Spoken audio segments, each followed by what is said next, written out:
ਸਤਿ ਸ਼੍ਰੀ ਅਕਾਲ ਜੀ। ਪੰਜਾਬੀ ਰੇਡੀਓ ਤੇ ਪੰਜਾਬੀ ਟੀਵੀ USA ਵੇਖ ਸੁਣ ਰਹੇ ਸਾਰੇ ਸਰੋਤਿਆਂ ਦਾ ਬਹੁਤ-ਬਹੁਤ ਸਵਾਗਤ ਹੈ। ਇਸ ਵੇਲੇ ਦੇ ਵਿਸ਼ੇਸ਼ ਪ੍ਰੋਗਰਾਮ ਖਬਰ ਤੇ ਨਜ਼ਰ ਦੇ ਵਿੱਚ ਹਰ ਰੋਜ਼ ਦੀ ਤਰ੍ਹਾਂ ਸਾਥ ਹੁੰਦਾ ਹੈ। ਇਸ ਪ੍ਰੋਗਰਾਮ ਦੇ ਵਿੱਚ ਸੀਨੀਅਰ ਪੱਤਰਕਾਰ ਮਿੰਟੂ ਗੁਰਸਰੀਆ ਜੀ ਦਾ।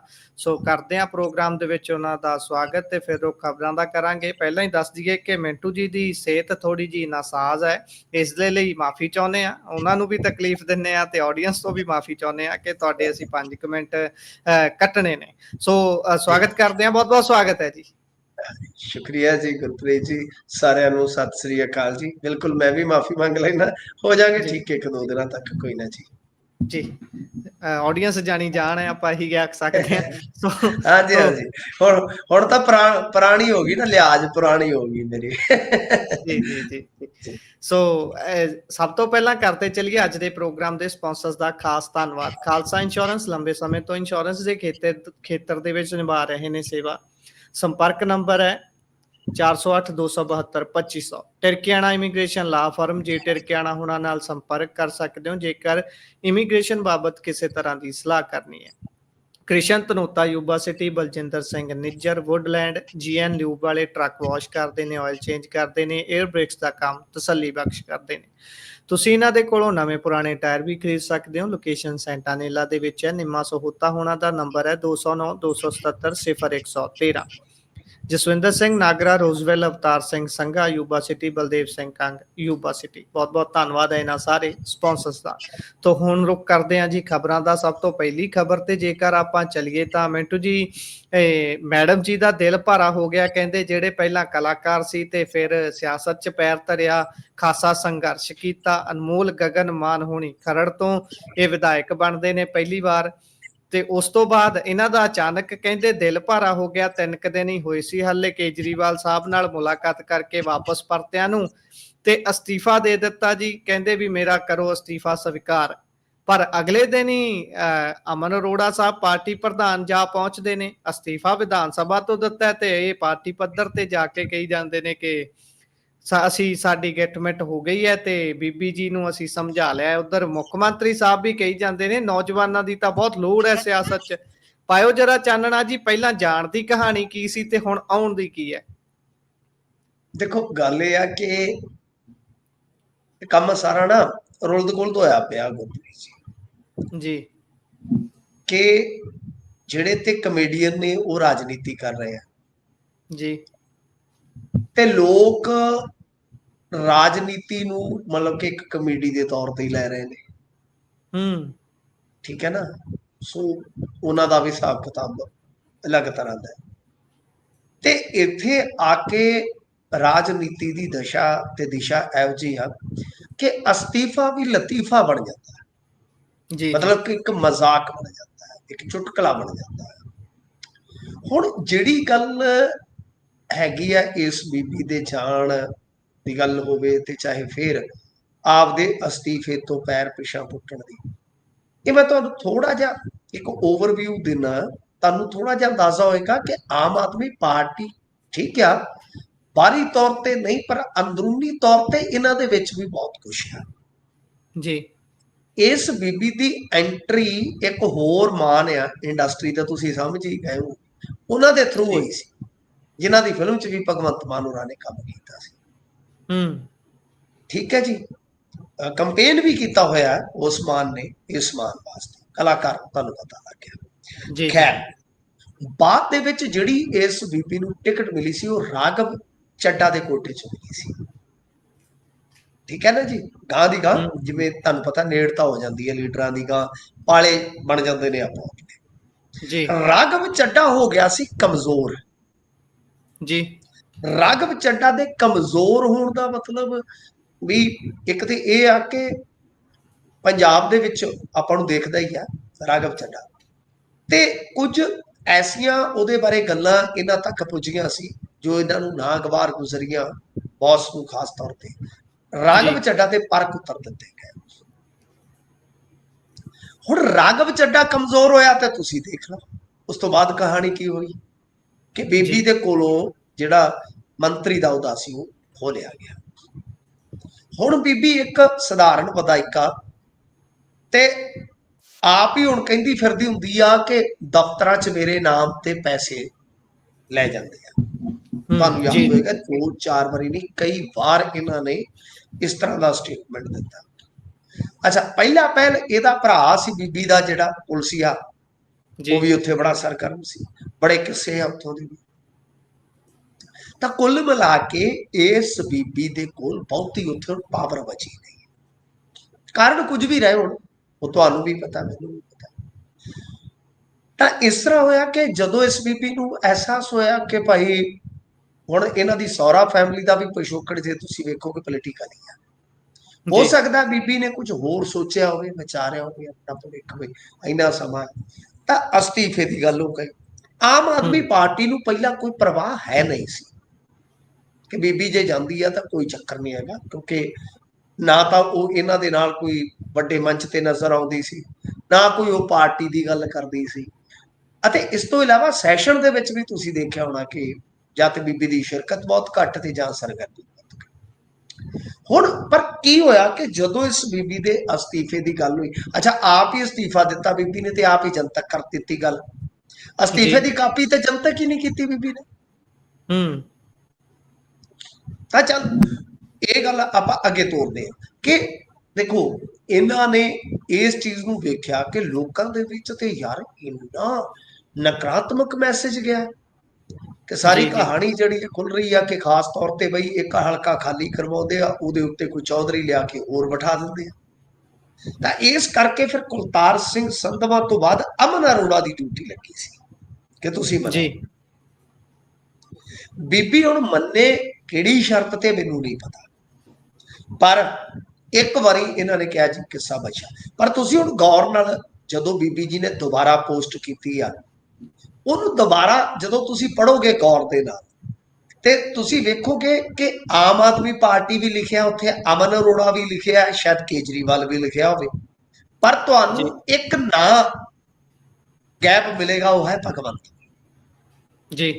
ਤੇ ਭਗਵੰਤ ਮਾਨ ਵੀ ਜਿਹੜਾ ਬੋਲੇ ਆ ਉਹ ਬੜਾ ਨਪਿਆ ਤੁਲਿਆ ਜਿਹਾ ਉਹਨਾਂ ਦਾ ਬਿਆਨ ਸੀ, ਇਸ ਤੁਹਾਨੂੰ ਪਤਾ ਹੀ ਆ। ਜੀ।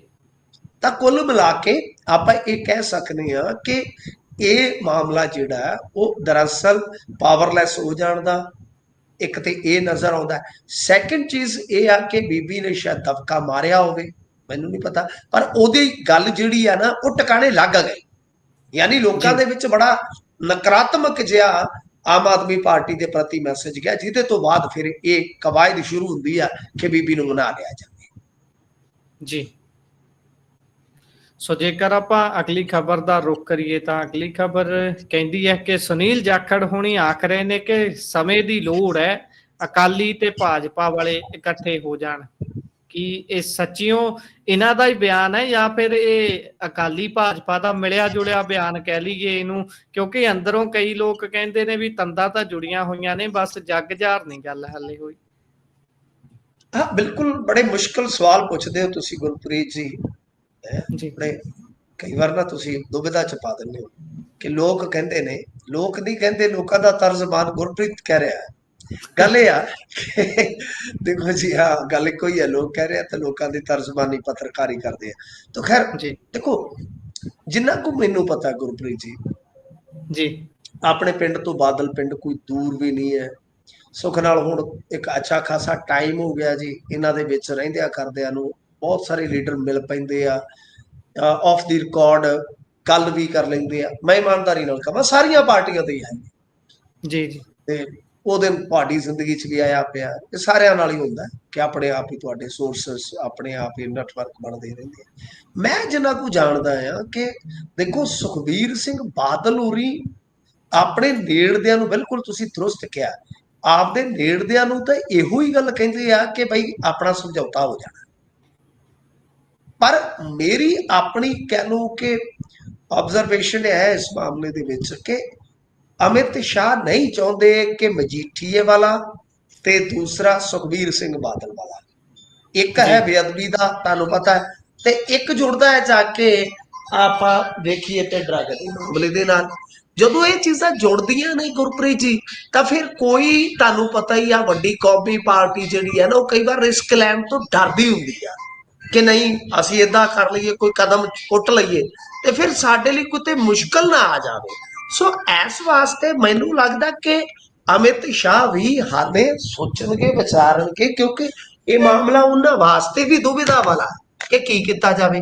ਹੁਣ ਰਹੀ ਗੱਲ ਜਾਖੜ ਸਾਹਿਬ ਦੀ, ਜਾਖੜ ਸਾਹਿਬ ਬਾਰੇ ਮੈਂ ਅੱਗੇ ਵੀ ਇੱਕ ਦੋ ਵਾਰੀ ਗੱਲ ਇਹਨਾਂ ਦੇ ਮੂੰਹੋਂ ਸੁਣੀ ਆ, ਤੇ ਮੇਰਾ ਇਹੋ ਹੀ ਕਹਿਣਾ ਹੁੰਦਾ ਇਸ ਮਾਮਲੇ ਦੇ ਵਿੱਚ ਕਿ ਜਾਖੜ ਸਾਹਿਬ ਗੱਲ ਦਿਲ ਦੀ ਕਰ ਰਹੇ ਨੇ, ਕਿਉਂਕਿ ਉਹਨਾਂ ਨੂੰ ਪਤਾ ਹੈ ਕਿ ਜੇਕਰ ਉਹਨਾਂ ਦੇ ਮੁੱਖ ਮੰਤਰੀ ਬਣਨ ਦਾ ਸੁਪਨਾ ਪੂਰਾ ਹੋ ਸਕਦਾ ਹੈ, ਕਿਉਂਕਿ ਅੱਜ ਵੀ ਉਹਨਾਂ ਦੇ ਉਹ ਜਿਵੇਂ ਗਾਣਾ ਸੀ ਨਾ, ਦਿਲ ਦਾ ਦਰਦ ਆ ਗਿਆ ਜਵਾਨ ਦੀ, ਅੱਜ ਵੀ ਉਹਨਾਂ ਨੇ ਇਹੋ ਗੱਲ ਕਹੀ ਕਿ ਉਸ ਵੇਲੇ ਜਿਸ ਵੇਲੇ ਮੈਨੂੰ ਮੁੱਖ ਮੰਤਰੀ ਬਣਾਉਣ ਦੀ ਗੱਲ ਚੱਲੀ ਸੀ ਤਾਂ ਮੇਰਾ ਹਿੰਦੂ ਹੋਣਾ ਹੀ ਆੜੇ ਆ ਗਿਆ, ਕਾਂਗਰਸ ਨਹੀਂ ਸੀ ਚਾਹੁੰਦੀ। ਤਾਂ ਇਹਦਾ ਮਤਲਬ ਇਹ ਆ ਕਿ ਉਹਨਾਂ ਨੇ ਸੁਪਨਾ ਤੇ ਵੇਖਿਆ ਹੋਇਆ ਨਾ, ਉਹ ਸੁਪਨਾ ਉਹਨਾਂ ਨੂੰ ਪਤਾ ਹੈ ਕਿ ਉਨੀ ਦੇਰ ਪੂਰਿਆ ਨਹੀਂ ਹੋ ਸਕਦਾ ਜਦੋਂ ਤੱਕ ਭਾਜਪਾ ਦੇ ਨਾਲ ਇੱਥੇ ਇੱਕ ਧਿਰ ਰਲ ਕੇ ਨਹੀਂ ਤੁਰਦੀ, ਖਾਸ ਤੌਰ ਤੇ ਕਾਲੀਆਂ ਚ। ਅੱਜ ਇਹਨਾਂ ਨੇ ਫੇਰ ਜੋੜਿਆ ਕਿ ਪੰਜਾਬੀਅਤ ਨੂੰ ਅੱਜ ਜ਼ਰੂਰਤ ਹੈ ਕਿ ਭਾਈ ਆਪਾਂ ਇਕੱਠੇ ਹੋਈਏ। ਹੁਣ ਮੈਂ ਜਿਵੇਂ ਤੁਹਾਨੂੰ ਕਿਹਾ ਕਿ ਅਮਿਤ ਸ਼ਾਹ ਵੀ ਦੁਵਿਧਾ ਚ ਆਇਆ ਇਸ ਚੀਜ਼ ਨੂੰ ਲੈ ਕੇ ਕਿ ਕੀਤਾ ਕੀ ਜਾਵੇ, ਕਿਉਂਕਿ ਜੇ ਉਹ ਇਹਨਾਂ ਵੱਲ ਦੇਖਦੇ ਤੇ ਦੋ ਚਿਹਰੇ ਆ ਜਿਨ੍ਹਾਂ ਦਾ ਉਹਨਾਂ ਨੂੰ ਨੁਕਸਾਨ ਹੋ ਸਕਦਾ ਹੈ, ਤੇ ਸੁਖਬੀਰ ਸਿੰਘ ਬਾਦਲ ਤੋਂ ਇਲਾਵਾ ਬਦਲ ਕਿਹੜਾ ਹੋਵੇ ਉਹਨਾਂ ਦੇ ਕੋਲ, ਇਹ ਵੀ ਇੱਕ ਬੜੀ ਵੱਡੀ ਟੈਨਸ਼ਨ ਆ। ਹੁਣ ਜੇ ਤੁਸੀਂ ਦੇਖੋਗੇ ਗਿਆਨੀ ਹਰਪ੍ਰੀਤ ਸਿੰਘ ਹੋਰੀ, ਉਹ ਠੀਕ ਆ, ਪਰ ਤੁਹਾਨੂੰ ਪਤਾ ਹੀ ਆ, ਤੁਸੀਂ ਵੀ ਪੰਜਾਬ 'ਚ ਰਹਿੰਦੇ ਹੋ, ਮੈਂ ਕਹਿਣਾ ਨਹੀਂ ਚਾਹੁੰਦਾ ਕਿਸੇ ਦਲ ਨੂੰ ਆਪਾਂ ਛਟਿਆਉਂਦੇ ਨਹੀਂ, ਕਿਸੇ ਦਾ ਨੁਕਸਾਨ ਕਰੀਏ, ਠੀਕ ਆ, ਹੁੰਗਾਰਾ ਉਹਨਾਂ ਨੂੰ ਮਿਲਿਆ, ਪਰ ਉਹ ਹੁੰਗਾਰਾ ਏਡੇ ਵੱਡੇ ਪੱਧਰ ਦਾ ਨਹੀਂ ਹੈ ਕਿ ਕੋਈ ਗੇਮ ਚੇਂਜਰ ਸਾਬਤ ਹੋ ਜਾਣ। ਫਿਰ ਉਧਰੋਂ ਅਮਰਤਪਾਲ ਸਿੰਘ ਦੇ ਉਭਾਰ ਦਾ ਵੀ ਡਰ ਆ ਕਿ ਕੱਲ ਨੂੰ ਇਹਨਾਂ ਦੀ ਜਿਹੜੀ ਮਤਲਬ ਕਿ ਮੇਨ ਸਟ੍ਰੀਮ ਦੀ ਪੋਲਿਟਿਕਸ ਆ ਪੰਜਾਬ ਦੀ, ਉਹਦੇ ਵਿੱਚ ਅਮਰਤਪਾਲ ਸਿੰਘ ਹਾਵੀ ਹੋ ਜਾਵੇ, ਕਿਉਂਕਿ ਅਕਾਲੀ ਦਲ ਤੇ ਉਹ ਵੀ ਹੈ। ਸੋ ਇਸ ਕਰਕੇ ਕਈ ਦੁਵਿਧਾਵਾਂ ਨੇ ਇਸ ਗੱਠਜੋੜ ਚ, ਪਰ ਮੈਂ ਤੁਹਾਨੂੰ ਅੰਦਰ ਦੀ ਗੱਲ ਇਹ ਦੱਸ ਦਿੰਦਾ ਕਿ ਸੁਖਬੀਰ ਸਿੰਘ ਬਾਦਲ ਆਪਣੇ ਨੇੜਲਿਆਂ ਨੂੰ ਤੇ ਇਹੋ ਗੱਲ ਕਹਿੰਦੇ ਆ ਕਿ ਆਪਣਾ ਸਮਝੌਤਾ ਹੋ ਜਾਏਗਾ, ਤਾਂ ਮਤਲਬ ਕਿ ਗੱਲ ਤੇ ਚੱਲ ਰਹੀ ਹੈ, ਠੀਕ ਹੈ ਨਾ। ਤੁਸੀਂ ਆਪਦੀ ਜਗ੍ਹਾ ਤੇ ਸਹੀ ਹੋ, ਜਿਹੜੇ ਲੋਕ ਤੁਹਾਨੂੰ ਕਹਿੰਦੇ ਆ ਕਿ ਗੁਰਪ੍ਰੀਤ ਜੀ ਆ ਗੱਲ ਤਾਂ ਫਿਰ ਉਹ ਸਹੀ ਨੇ, ਪਰ ਮੈਂ ਜਿਵੇਂ ਕਿਹਾ ਕਿ ਇਹਦੇ ਵਿੱਚ ਹਾਲੇ ਕੁੰਡੀਆਂ ਨੇ। ਆਉਣ ਵਾਲੇ ਸਮੇਂ ਦੇ ਵਿੱਚ ਇੱਕ ਇੱਕ ਕਰਕੇ ਚੀਜ਼ਾਂ ਤੋਂ ਪਰਦਾ ਹਟੇਗਾ, ਪਰ ਭਾਜਪਾ ਜਾਏਗੀ ਤਾਂ ਜ਼ਰੂਰ ਕਿਸੇ ਨਾ ਕਿਸੇ ਧੜੇ ਦੇ ਨਾਲ, ਤੇ ਖਾਸ ਤੌਰ ਤੇ ਜਾਏਗੀ। ਆਉਣ ਵਾਲੇ ਕੁਝ ਮਹੀਨਿਆਂ 'ਚ ਇਹ ਗੱਲ ਕਲੀਅਰ ਹੋ ਜਾਏਗੀ। ਤੇ ਜਾਖੜ ਜਿਹੜੀ ਗੱਲ ਕਹਿ ਰਹੇ ਆ ਕਿ ਪੰਜਾਬੀਅਤ ਦੇ ਲਿਹਾਜ਼ ਨਾਲ, ਉਹ ਸ਼ਾਇਦ ਜੋੜ ਹਿੰਦੂ ਸਿੱਖ ਨਾਲ ਹੀ ਰਹੇ ਨੇ, ਤੇ ਭਾਜਪਾ ਇਹੀ ਚੀਜ਼ ਆਉਣ ਵਾਲੇ ਸਮੇਂ ਦੇ ਵਿੱਚ ਪੰਜਾਬ 'ਚ ਕਰੇਗੀ ਜੀ। ਉਹ ਗੱਲ ਨੂੰ ਚੇਤੇ ਕਰਦੇ ਨੇ ਉਹ ਅਟਲ ਬਿਹਾਰੀ ਵਾਜਪਾਈ ਤੇ, ਜਦੋਂ ਇਧਰੋਂ ਬਾਦਲ ਸਾਹਿਬ ਸੀ ਉਹ ਉਹਦੀ ਸਾਂਝ ਪਾਉਂਦੇ ਨੇ, ਬਾਰ-ਬਾਰ ਉਹੀ ਗੱਲਾਂ ਕਰਦੇ ਨੇ, ਤੇ ਨਾਲ ਦੀ ਨਾਲ ਤੰਜ ਵੀ ਸਹਿਣੇ ਪੈਂਦੇ ਨੇ, ਫਿਰ ਰਾਜਾ ਵੜਿੰਗ ਵਰਗੇ ਸਵਾਲ ਚੱਕਣਾ ਸ਼ੁਰੂ ਕਰ ਦਿੰਦੇ ਨੇ।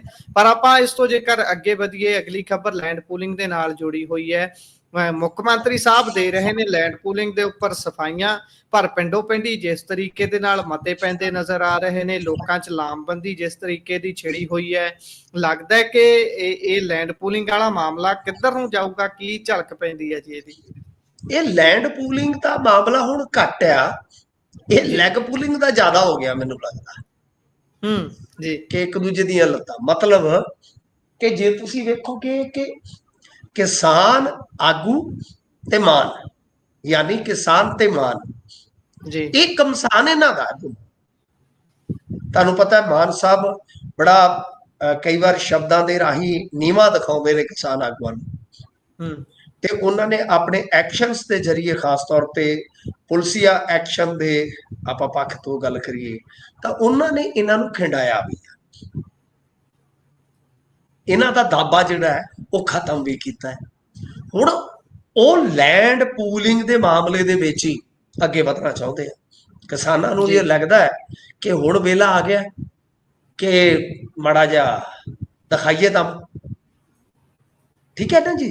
ਤਾਂ ਮਾਨ ਨੂੰ ਇਹਨਾਂ ਚੀਜ਼ਾਂ ਦਾ ਅੰਦਾਜ਼ਾ ਹੈ ਕਿ ਕਿਸਾਨ ਆਗੂ ਜੇ ਦੁਬਾਰਾ ਤੋਂ ਮੈਨੂੰ ਮੁੱਠ ਹੋ ਕੇ ਪਏ, ਉਧਰੋਂ ਐਂਟੀ ਇਨਕੰਬੈਂਸੀ ਜਿਹੜੀ ਆ ਉਹ ਵੱਧਦੀ ਤੁਰੀ ਗਈ ਤਾਂ ਬਹੁਤ ਔਖਾ ਹੋ ਜਾਏਗਾ। ਔਰ ਅਰਵਿੰਦ ਕੇਜਰੀਵਾਲ ਇੱਥੋਂ ਦੇ ਕਾਰੋਬਾਰੀਆਂ ਨੂੰ ਜ਼ੁਬਾਨ ਦੇ ਚੁੱਕੇ ਨੇ ਅੰਦਰੇ ਅੰਦਰ, ਤੁਹਾਨੂੰ ਪਤਾ ਲੁਧਿਆਣੇ ਵੈਸਟ ਦਾ ਇਲੈਕਸ਼ਨ ਕਿਵੇਂ ਇਹਨਾਂ ਨੇ ਜਿੱਤਿਆ। ਸੋ ਇਸ ਕਰਕੇ ਇਹਨਾਂ ਦਾ ਹੁਣ ਮਾਮਲਾ ਜਿਹੜਾ ਉਹ ਆਮਣੇ ਸਾਹਮਣੇ ਵਾਲਾ ਹੋ ਗਿਆ। ਅੱਜ ਜੇ ਤੁਸੀਂ ਵੇਖੋਗੇ ਲੈਂਡ ਪੂਲਿੰਗ ਦੇ ਮਾਮਲੇ 'ਚ ਇਹਨਾਂ ਨੇ ਬਕਾਇਦਾ ਇਹ ਸਪਸ਼ਟ ਕੀਤਾ ਕਿ ਕਿਸਾਨਾਂ ਤੋਂ ਕਿਸੇ ਪ੍ਰਕਾਰ ਦੀ ਜ਼ਬਰਦਸਤੀ ਕਰਕੇ ਜ਼ਮੀਨ ਨਹੀਂ ਲਈ ਜਾਏਗੀ, ਮਤਲਬ ਕਿ ਉਹ ਸਹਿਮਤ ਹੋਣਗੇ। ਪਰ ਅਖਬਾਰਾਂ ਦੇ ਵਿੱਚ ਤੇ ਤੁਸੀਂ ਦੇਖਿਆ ਹੋਣਾ ਖਸਰਾ ਨੰਬਰ ਤੱਕ ਵੀ ਇਸ਼ਤਿਹਾਰਾਂ ਦੇ ਰੂਪ ਚ ਦੇ ਦਿੱਤੇ ਗਏ ਨੇ। ਦੂਜੀ ਗੱਲ, ਇਹ ਵਾਰ-ਵਾਰ ਤੰਤਰ ਆਪਦਾ ਝੋਕ ਰਹੇ ਨੇ, ਅਖਬਾਰ ਖਰੀਦ ਲਏ ਗਏ ਵੱਡੇ। ਵੈਸੇ ਵੀ ਅਖਬਾਰਾਂ ਬਾਰੇ ਗੱਲ ਕਹੀ ਜਾਂਦੀ ਹੈ ਕਿ ਕੋਈ ਸਮਾਂ ਸੀ ਜਦੋਂ ਛਪ ਕੇ ਵਿਕਦੇ ਸਨ, ਅੱਜ ਕੱਲ ਵਿਕ ਕੇ ਛਪਦੇ ਆ। ਕੁਝ ਚੈਨਲ ਖਰੀਦ ਲਏ ਇਹਨਾਂ ਨੇ। ਹੁਣ ਕੀ ਆ ਕਿ ਇਨਫਲੂਐਂਸਰ ਜਿਹੜੇ ਹੁੰਦੇ ਆ ਉਹਨਾਂ ਵਾਸਤੇ ਇਹਨਾਂ ਨੇ ਪਾਲਿਸੀ ਲਿਆਂਦੀ ਹੋਈ ਆ, ਉਹਨਾਂ ਤੱਕ ਪਹੁੰਚ ਕਰ ਰਹੇ ਆ। ਜਿਵੇਂ ਆ ਤੁਸੀਂ ਸੋਸ਼ਲ ਮੀਡੀਆ ਤੇ ਕੋਈ ਵਲੌਗਰ ਹੈ, ਕੋਈ ਫਲਾਣਾ ਟਮਕਾਣਾ, ਵੈਸੇ ਆਪਾਂ ਵੀ ਉਹਨਾਂ ਚੋਂ ਹੀ ਆ ਗਏ, ਤੇ ਉਹ ਜਿਹੜੇ ਇਦਾਂ ਦੇ ਕੁਝ ਨੂੰ ਮਤਲਬ ਕਿ ਚੋਗਾ ਪਾਇਆ ਜਾ ਰਿਹਾ, ਕਈਆਂ ਨੂੰ ਦਾਬਾ ਵੀ ਲਾਇਆ ਜਾ ਰਿਹਾ ਕਿ ਲੈਂਡ ਪੂਲਿੰਗ ਤੇ ਤੁਸੀਂ ਜ਼ਿਆਦਾ ਤੋਂ ਜ਼ਿਆਦਾ ਸਰਕਾਰ ਪ੍ਰਤੀ ਸਕਾਰਾਤਮਕ ਇਹ ਜਿਹੜੀ ਛਵੀ ਆ ਪੇਸ਼ ਕਰੋ। ਤਾਂ ਕੁੱਲ ਮਿਲਾ ਕੇ ਗੁਰਪ੍ਰੀਤ ਜੀ ਇਹ ਪ੍ਰਚਾਰ ਤੰਤਰ ਵੀ ਮਤਲਬ ਕਿ ਆਪਦਾ ਝੋਕ ਰਹੇ ਨੇ। ਪਰ ਜਿਹੜੀ ਗੱਲ ਕਹਿ ਰਹੇ ਨੇ ਵਾਰ-ਵਾਰ ਕਿ ਅਸੀਂ ਜ਼ਬਰਦਸਤੀ ਨਹੀਂ ਕਰ ਰਹੇ, ਤਾਂ ਤੁਸੀਂ ਸਰ ਲੈਂਡ ਐਕੁਜੀਸ਼ਨ ਐਕਟ ਆ ਜਿਹੜਾ, ਉਹਦੇ ਮੁਤਾਬਕ ਕਰ ਲਓ ਜੀ। ਫਿਰ ਤੁਸੀਂ ਉਸ ਨੂੰ ਕਿਉਂ ਬਾਈਪਾਸ ਕਰ ਰਹੇ ਹੋ? ਕਿਉਂ? ਉਹਦਾ ਵੀ ਜਵਾਬ ਹੈ ਕਿਉਂਕਿ ਉਹਦੇ ਵਿੱਚ ਕਿਸਾਨ ਨੂੰ ਕਹਿ ਲਓ ਕਿ 4 ਗੁਣਾ ਫਾਇਦਾ ਹੁੰਦਾ ਹੈ, ਜਦ ਕਿ ਇੱਥੇ ਮਿਲਣਾ ਹੀ ਚੌਥਾ ਹਿੱਸਾ ਹੈ। ਠੀਕ ਹੈ ਨਾ ਜੀ। ਸੋ ਇਹ ਲੈਂਡ ਪੂਲਿੰਗ ਦੇ ਵਿੱਚ ਕਈ ਖਾਮੀਆਂ, ਕਈ ਤਰੁੱਟੀਆਂ ਹਨ, ਤੇ ਸਿੱਧੇ ਤੌਰ ਤੇ ਇੰਟਰਸਟ ਦਿੱਲੀ ਵਾਲਿਆਂ ਦਾ ਜੁੜਿਆ ਹੋਇਆ ਹੈ। ਸੋ ਇਸ ਕਰਕੇ ਜ਼ਮੀਨ ਦੇ ਨਾਲ ਜੁੜਿਆ ਮਸਲਾ ਸੀ। ਮਾਨ ਸਾਹਿਬ ਤੋਂ ਤਾਂ ਤੁਹਾਨੂੰ ਪਤਾ ਹੀ ਆ ਕਿਵੇਂ ਅਥਾਰਟੀਆਂ ਦੀਆਂ ਪਾਵਰਾਂ ਵਾਪਸ ਲੈ ਲਈਆਂ ਗਈਆਂ। ਚੀਫ ਸੈਕਟਰੀ ਜਿਹੜੇ ਲਾਏ ਗਏ ਸਨ ਕੇਜਰੀਵਾਲ ਵੱਲੋਂ ਹੀ ਉਹ ਸਾਰਾ ਕੁਝ ਹੋਇਆ ਸੀ, ਉਹਨਾਂ ਨੂੰ ਜਿਸ ਤਰ੍ਹਾਂ ਚਾਬੀਆਂ ਸੌਂਪੀਆਂ ਗਈਆਂ, ਤਾਂ ਮੇਰੇ ਖਿਆਲ ਦੇ ਨਾਲ ਮਾਨ ਸਾਹਿਬ ਨੂੰ ਹੁਣ ਬੋਲਣਾ ਪੈ ਰਿਹਾ। ਮੈਨੂੰ ਲੱਗਦਾ ਕਿ ਢਿੱਡੋਂ ਉਹ ਵੀ ਇਹਨਾਂ ਚੀਜ਼ਾਂ ਦੇ ਨਾਲ ਸਹਿਮਤ ਨਹੀਂ ਹੈਗੇ, ਪਰ ਉਹਨਾਂ ਨੂੰ ਬੋਲਣਾ ਪੈ ਰਿਹਾ ਜੀ ਇਸ ਟਾਈਮ। ਇਖਤਿਆਰ ਤਾਂ ਪਹਿਲਾਂ ਹੀ ਖੋਹ ਲਏ ਗਏ ਬੜੇ ਹਿਸਾਬ ਦੇ ਨਾਲ, ਤੇ ਹੁਣ ਤਾਂ ਬਸ ਗਾਲਾਂ ਖਾਣ ਨੂੰ ਹੀ ਮਾਨ ਸਾਹਿਬ ਨੇ, ਬਾਕੀ ਕੰਮ ਤਾਂ ਸਾਰਾ ਉੱਪਰੋਂ ਉੱਪਰੀ ਹੋਈ ਜਾਂਦਾ, ਬਾਹਰੋਂ ਬਾਹਰ ਹੀ ਕੰਮ ਚੱਲੀ ਜਾਂਦਾ। ਸੋ ਅੱਗੇ ਜੇਕਰ ਆਪਾਂ ਚੱਲੀਏ ਤਾਂ ਅੱਜ ਜਿੱਥੇ ਸੰਸਦ ਸ਼ੁਰੂ ਹੋਈ ਹੈ, ਤੇ ਸੰਸਦ ਦੇ ਵਿੱਚ ਪਹਿਲੇ ਦਿਨ ਹੀ ਦਰਬਾਰ ਸਾਹਿਬ ਨੂੰ ਜਿਹੜੀਆਂ ਧਮਕੀ ਭਰੀਆਂ ਈਮੇਲਸ ਆ ਰਹੀਆਂ ਨੇ, ਉਹਨਾਂ ਦੀ ਚਰਚਾ ਛਿੜੀ ਹੈ। ਚਰਚਾ ਕਿਹਨੇ ਛੇੜੀ ਹੈ, ਤੇ ਕੀ ਇਸ ਤੇ ਕੋਈ ਸਕਾਰਾਤਮਕ ਗੱਲ ਵੀ ਹੋਈ ਹੈ, ਕੋਈ ਪਹਿਲੂ ਛੂਹਿਆ ਗਿਆ? ਪਾਇਓ ਜ਼ਰਾ ਚਾਨਣ। ਦੇਖੋ, ਜੋ ਚਰਚਾ ਹੋਈ ਆ ਉੱਥੇ, ਇਹ ਮੁੱਦਾ ਜਿਹੜਾ ਗਿਆ, ਇਹ ਹੀ ਆਪਣੇ ਆਪ ਦੇ ਵਿੱਚ ਕਹਿ ਲਓ ਕਿ ਇੱਕ ਵੱਡੀ ਗੱਲ ਹੈ ਜੀ। ਠੀਕ ਹੈ ਨਾ। ਤੋ ਮਤਲਬ ਕਿ ਜਿਹੜੇ ਮੈਂਬਰ ਪਾਰਲੀਮੈਂਟ ਆ ਘੁਬਾਇਆ ਸਾਹਿਬ, ਇਹਨਾਂ ਨੇ ਇਹ ਮੁੱਦਾ ਜਿਹੜਾ ਹੈ ਉਹ ਉੱਥੇ ਉਠਾਇਆ ਹੈ। ਗੁਰਪ੍ਰੀਤ ਜੀ, ਗੱਲ ਅਸਲ ਦੇ ਵਿੱਚ ਇਹ ਆ ਕਿ ਤੁਹਾਨੂੰ ਯਾਦ ਹੈ ਵੀਕਐਂਡ ਤੇ ਇਸ ਮਰਤਬਾ ਇੱਕ ਵੱਡੀ ਖਬਰ ਆਈ ਸੀ ਕਿ ਕੋਈ ਦੁਬੇ ਨਾਂ ਦਾ ਸ਼ਖਸ ਹੈ, ਉਸਨੂੰ ਇਹਨਾਂ ਨੇ ਅਰੈਸਟ ਕੀਤਾ ਹੈ। ਜੀ। ਪਰ ਕਮਾਲ ਦੀ ਗੱਲ ਹੈ ਕਿ ਉਸ ਤੋਂ ਬਾਅਦ ਉਸ ਖਬਰ ਬਾਬਤ ਕੁਝ ਵੀ ਇਹਨਾਂ ਨੇ ਦੱਸਿਆ ਨਹੀਂ। ਮਤਲਬ ਮੈਂ ਹਮੇਸ਼ਾ ਕਹਿੰਦਾ ਕਿ ਪੁਲਿਸ ਨੂੰ ਹੁਣ ਥੋੜਾ ਜਿਹਾ ਆਪਣਾ ਰਵੱਈਆ ਚੇਂਜ ਕਰਨ ਦੀ ਜ਼ਰੂਰਤ ਹੈ। ਪਰ ਪੁਲਿਸ ਕੀ ਕਰੇ, ਇਹਦੇ ਵਿੱਚ ਸਰਕਾਰਾਂ ਹੀ ਤੁਹਾਨੂੰ ਪਤਾ ਹੈ ਜਾਂ ਸਿਆਸਤਾਂ ਹੀ ਬਹੁਤ ਵੱਡਾ ਰੋਲ ਅਦਾ ਕਰਦੀਆਂ। ਕਿ ਗੱਲ ਘੱਟੋ ਘੱਟ ਜਦੋਂ ਇਸ ਤਰ੍ਹਾਂ ਦੀ ਸੈਂਸਿਟਿਵ ਮਾਮਲੇ ਦੀ ਹੋਵੇ ਤਾਂ ਸਪਸ਼ਟਤਾ ਜ਼ਿਆਦਾ ਰੱਖਦੀ ਕਿ ਉਸ ਬੰਦੇ ਦੀ ਮਨਸ਼ਾ ਕੀ ਸੀ, ਐਡਾ ਪੜ੍ਹਿਆ ਲਿਖਿਆ ਵਿਅਕਤੀ ਕਿਉਂ ਵਾਰ-ਵਾਰ ਇਹ ਗਲਤੀਆਂ ਕਰ ਰਿਹਾ ਸੀ, ਵਗੈਰਾ ਵਗੈਰਾ। ਮੇਰੇ ਕਹਿਣ ਦਾ ਮਤਲਬ ਇਹ ਹੈ ਕਿ ਚੀਜ਼ਾਂ ਨੂੰ ਸਪਸ਼ਟਤਾ ਕਰੋ ਨਾ ਜੀ। ਚੀਜ਼ਾਂ ਨੂੰ ਸਰ ਸਪਸ਼ਟਤਾ ਕਰੋ ਨਾ ਕਿ ਭਾਈ ਆਹ ਵਜ੍ਹਾ ਹੈ, ਇਸ ਵਜ੍ਹਾ ਕਰਕੇ ਇਹ ਬੰਦਾ ਜਿਹੜਾ ਵਾਰ-ਵਾਰ ਈਮੇਲ ਵਗੈਰਾ ਕਰ ਰਿਹਾ ਸੀਗਾ। ਹੁਣ ਤੁਸੀਂ ਇੱਕ ਚੀਜ਼ ਦੇਖੋ ਕਿ ਜਿਸ ਵੇਲੇ ਫੜਿਆ ਗਿਆ, ਉਸ ਤੋਂ ਬਾਅਦ ਵੀ ਐਸਜੀਪੀਸੀ ਦਾ ਦਾਅਵਾ ਹੈ ਕਿ ਇਹਨਾਂ ਨੂੰ ਧਮਕੀ ਮਿਲੀ ਆ। ਤਾਂ ਹੁਣ ਸ਼ੇਰ ਸਿੰਘ ਘੁਬਾਇਆ ਜਿਹੜੇ ਮੈਂਬਰ ਪਾਰਲੀਮੈਂਟ ਆ ਫਿਰੋਜ਼ਪੁਰ ਤੋਂ, ਇਹਨਾਂ ਨੇ ਅੱਜ ਲੋਕ ਸਭਾ ਦੇ ਵਿੱਚ ਇੱਕ ਤਰ੍ਹਾਂ ਨਾਲ ਕਹਿ ਲਓ ਕਿ ਕੰਮ ਰੋਕੂ ਮਤਾ ਲਿਆਂਦਾ, ਤੇ ਨਾਲ ਇਸ ਮੁੱਦੇ ਤੇ ਚਰਚਾ ਕਰਨ ਵਾਸਤੇ ਸਮਾਂ ਜਿਹੜਾ ਉਹ ਮੰਗਿਆ। ਨਾਲ ਉਹਨਾਂ ਨੇ ਕਿਹਾ ਕਿ ਹੁਣ ਤੱਕ ਇਸ ਮਾਮਲੇ ਨੂੰ ਗੰਭੀਰਤਾ ਨਾਲ ਨਹੀਂ ਲਿਆ ਗਿਆ, ਤੇ ਇਹਦੀ ਜਿਹੜੀ ਜਾਂਚ ਪੜਤਾਲ ਆ ਉਹ ਨਿਰਪੱਖ ਢੰਗ ਦੇ ਨਾਲ ਹੋਵੇ ਤਾਂ ਕਿ ਸੱਚਾਈ ਜਿਹੜੀ ਆ ਉਹ ਸਾਹਮਣੇ ਆ ਜਾਵੇ। ਤਾਂ ਗੱਲ ਇਹ ਆ ਕਿ ਚਲੋ ਸ਼ੇਰ ਸਿੰਘ ਘੁਬਾਇਆ, ਦੇਖੋ ਬਹੁਤ ਮਜ਼ਾਕ ਬਣਦਾ ਇਹਨਾਂ ਦਾ ਕਈ ਵਾਰ, ਤੁਹਾਨੂੰ ਪਤਾ ਹੀ ਨਾ ਕਿ ਤਥਾ ਕਥਿਤ ਵੀਡੀਓ ਵਗੈਰਾ ਦਾ ਜੋ ਵੀ ਹੈ ਜੀ ਜੀ ਰਾਜਨੀਤੀ ਅੱਜ ਕੱਲ੍ਹ ਚੱਲਦਾ ਹੈ। ਤੇ ਗੱਲ ਇਹ ਆ ਕਿ ਇਹਨਾਂ ਨੇ ਘੱਟੋ ਘੱਟ ਇਸ ਪਾਸੇ ਉੱਥੇ ਗੱਲ ਤਾਂ ਜਿਹੜੀ ਆ ਉਹ ਰੱਖੀ ਆ ਨਾ। ਤੇ ਗੱਲ ਮੇਰੇ ਖਿਆਲ ਦੇ ਨਾਲ ਇੱਥੋਂ ਤੱਕ ਜਾਣੀ ਨਹੀਂ ਸੀ ਚਾਹੀਦੀ ਵੀ ਜੀ ਇਹ ਲਾਅ ਐਂਡ ਆਰਡਰ ਨਾਲ ਜੁੜਿਆ ਮਸਲਾ ਸੀ। ਜੇ ਅਰੈਸਟ ਹੋ ਗਈ ਆ ਤੇ ਤੁਸੀਂ ਉਸ ਬੰਦੇ ਦਾ ਪਰਪਸ ਤਾਂ ਘੱਟੋ ਘੱਟ ਜਨਤਕ ਕਰ ਦਿਓ ਨਾ, ਕਿ ਭਾਈ ਐਸ ਪਰਪਸ ਦੇ ਨਾਲ ਹੀ ਇਹ ਧਮਕੀਆਂ ਵਗੈਰਾ ਦੇ ਰਿਹਾ ਸੀਗਾ ਜੀ।